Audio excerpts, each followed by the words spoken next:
மடாதிபதிகளை பயமுறுத்தி அவர்களை பேசவிடாத சூழ்நிலையை தமிழக அரசு ஏற்படுத்தி உள்ளதாக விஸ்வ இந்து பரிஷத் குற்றம் சாட்டியுள்ளது.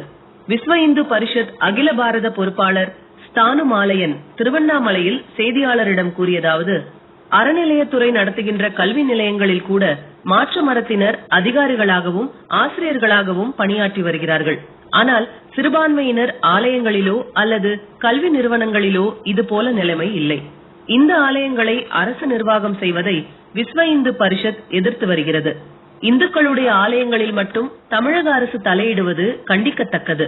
இந்த விரோத விஷயங்கள் குறித்து மக்கள் மத்தியில் விழிப்புணர்வு செய்வதற்காகவும் தமிழகத்தில் உள்ள கிராம கோயில் பூசாரிகள் நலனுக்காகவும் வருகிற மார்ச் 11 அன்று விஸ்வ இந்து பரிஷத் பூஜாரிகள் பேரமைப்பு சார்பாக மாநில மாநாடு திருவண்ணாமலை சந்தைமேட்டில் நடைபெற உள்ளது.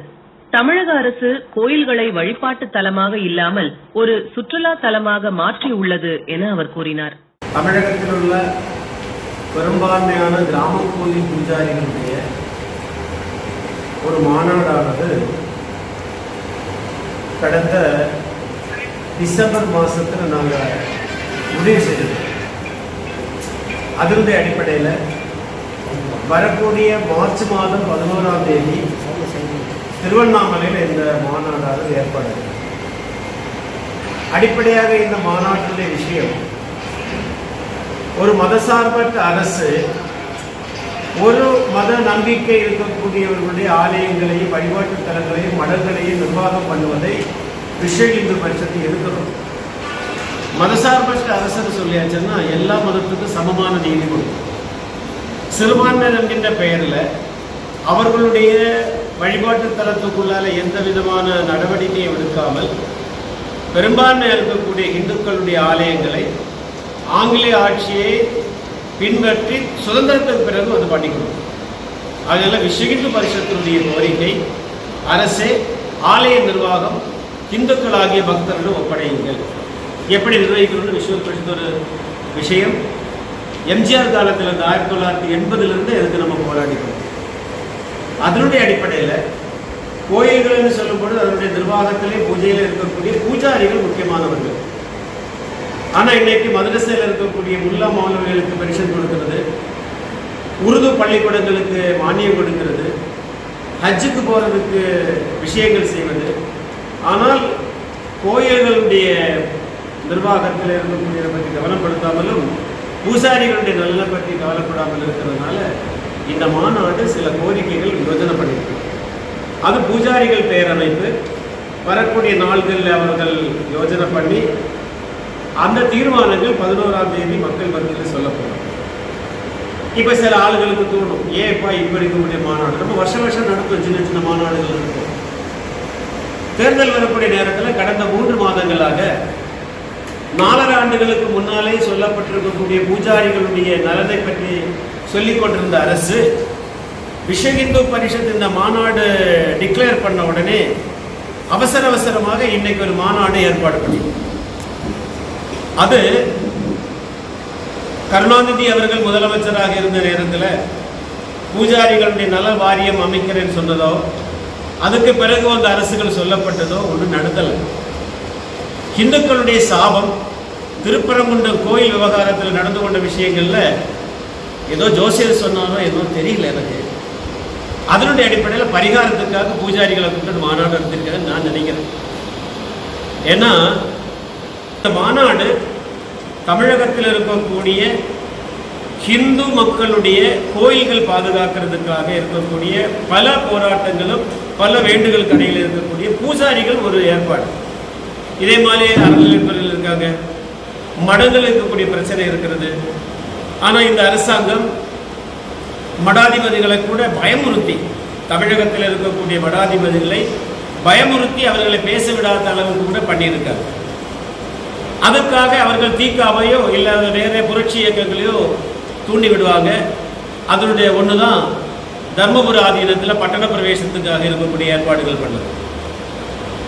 போராட்டத்திற்கு ஏதாவது ஒரு விஷயத்தை தூண்டிவிட்டு போற்றுதலுக்கு வணக்கத்துக்குரிய மதுராதீனத்தை அவர்கள் மேலே நடத்தக்கூடிய கலாட்டாக்கள். நான் ஒன்றுன்னா சொல்லிகிட்டே போகிறேன், இல்லை உங்களுக்கு நான் குறிப்பாக 2 சொல்லியிருக்கேன். ஆகையினால மடாதிபதிகள் கோயில் நிர்வாகிகள் ஏதாவது ஒரு சமுதாயம் ஒரு கோயிலை நடத்தி கொண்டிருந்தா கூட அதை கூட ஏற்றெடுக்கிறதுக்கு வர்றாங்க. மதிப்புக்குரிய சென்னை உயர்நீதிமன்றம் கோயில் நிர்வாகத்தை இந்துக்களிடம் ஒப்படைக்க வேண்டும், என்னென்ன செய்ய வேண்டும் சொல்லி பல கோட்பாடுகள் கொடுத்திருக்காங்க 3 ஆண்டுகளுக்கு முன்னால. அதை எதுவுமே நடைமுறைப்படுத்துவதும் இல்லை. ஆகையினால அறிபறியாக அரசாங்கம் விஸ்வ இந்து பரிஷத்தினுடைய மாநாடு யோஜனை பண்ணியிருக்கக்கூடிய நேரத்தில் சில அறிக்கைகள் கொடுத்திருக்காங்க. நான் இந்த பத்திரிகையாளர் கூட்டத்தின் வாயிலாக அறநிலையத்துறை அமைச்சரோ முதலமைச்சரோ இந்த கடந்த 4.5 ஆண்டுகள் அவங்க இந்த கோயில் நிர்வாகத்துக்கும் பூஜாரிகளுக்கு என்ன சொன்னதுன்னு ஒரு அறிக்கை பத்திரிகையில் விளம்பரம் கொடுக்கணும். என்னென்னமோ விளம்பரம் கொடுக்குறாங்க. கொடுத்தாச்சுன்னா உங்களுக்கு கொஞ்சம் பைசா இருக்குது. இப்போ பத்திரிகை துறைக்கு பைசா கொடுக்குறாங்களா இல்லையானது வேற விஷயம், கணக்கில் அது தேவையில்லாதது கட்டுத நியூஸ். ஆகையினால இன்னைக்கு இருக்கக்கூடிய சூழ்நிலையில் ஹிந்து சமுதாயம் இந்துக்களுடைய நலன்களையும் உரிமைகளையும் பாதுகாக்கிறதுக்கு எல்லா விதமாக இருக்கக்கூடிய முயற்சிகள் எடுக்கிறது. அதில் திருவண்ணாமலை இது அக்னிஸ்தலம். இந்த அக்னிஸ்தலத்தில் சூடு வந்தாச்சுன்னா அது எல்லா இடத்தையும் எரிக்கும். அது எதுவரை எரியும்னு தெரியாது. உடனே எரியும்னு சொன்னோன்னே ஏதாவது யாராவது பாம்பு வச்சாச்சுன்னா விஸ்வந்து பட்சத்து எரிக்கும்னு சொன்னோம். அதாவது இந்த அக்னி கஷேத்திரம், இந்த சூடு அது சட்டமன்றத்திலேயும் எரியும். அங்கே இருக்கக்கூடிய அரக்க சக்திகள் எல்லாம் ஒழியறதுக்கு இருக்கக்கூடிய ஏற்பாடுகளுக்காக முதல் கட்டமாக இறைவனை வேண்டிக் கொண்டு இந்த விஷயத்தை நம்ம நடத்துகிறோம். விஸ்வ இந்து பரிஷத் கடந்த 62 ஆண்டுகளாக இந்துக்களுடைய கோயில்கள், இந்து மடங்கள், இந்து வேத பாடசாலைகள், இந்து நூல்கள், இந்து புராணங்கள் இதெல்லாம் பாதுகாக்கிறதுக்கு, பசுக்கள் இதெல்லாம் பாதுகாக்கிறதுக்கு வேலை செஞ்சுட்டு இருக்கோம்.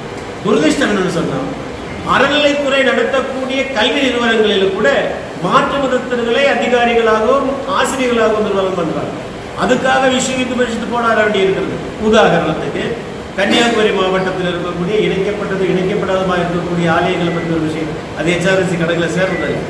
அவங்களுடைய கல்லூரியில் கூட அட்வர்டைஸ்மெண்ட் கொடுத்து கோர்ட்டில் போய் தடை பண்ண வேண்டிய நிலைமை இருக்குது. அப்போ அறநிலைத்துறையில் இருக்கக்கூடிய விஷயம் எந்த வரைக்கும் போயிருக்குன்னு சொன்னால் கோயில்கள் எல்லாம் இன்னைக்கு ஒரு டூரிசம் சென்டர்னு சொல்லிட்டு இருக்கோம்.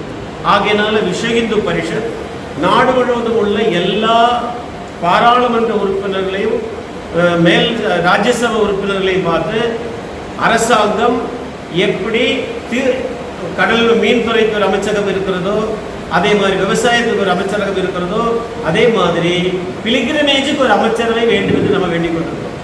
பிலிகிரிமேஜ் சென்டர் உதாரணத்துக்கு திருவண்ணாமலையினுடைய எக்கனாமி யார் வேணாலும் கம்பேரிட்டிவ் ஸ்டடி பண்ணணும். கோவிட் சமயத்தில் என்ன நிலைமை இருந்தது, ஒவ்வொரு நாளும் எவ்வளவு இங்கே வரக்கூடிய பணம் நடக்கிறது, அது முழுவதும் கோவில் சம்பந்தமான பிலிகிரிமேஜுக்கு வரக்கூடிய உலகம் முழுக்க வரக்கூடிய இந்து சமய மக்களுடைய வருமானம் இருக்கிறது பணம். ஆனால் அதை எடுத்து வேற எதுக்கெல்லாம் செலவு பண்ணிடுறாங்க. ஆகையினால விஸ்வ இந்து பரிஷத்தை மீண்டும் வேண்டுகிறோம். இந்துக்களுடைய கோயில் வருமானம், இந்துக்களுடைய உண்டியல் வருமானம், இந்து சொத்துக்களுடைய வருமானம், இந்து நிலவளங்களுடைய வருமானம் மதசார்பற்ற அரசு நடத்தக்கூடாது. அதுக்கு இருக்கக்கூடிய ஒரு வெளிப்படையாக பூஜாரிகளுடைய நலனையும் கருதி நாம் இந்த மாநாடு ஏற்பாடு பண்ணியிருக்கிறோம். வரக்கூடிய 11ஆம் தேதி மார்ச் மாதத்தில் இந்த மாநாடு நடைபெறும். அதுக்காக ஏற்பாடுகள் நடந்து கொண்டிருக்கிறது. அதனுடைய அடிப்படையில் இந்த பிரஸ் மீட் நடத்தியிருக்கோம். உங்களுக்கு எல்லோருக்கும் நன்றி, வணக்கம்.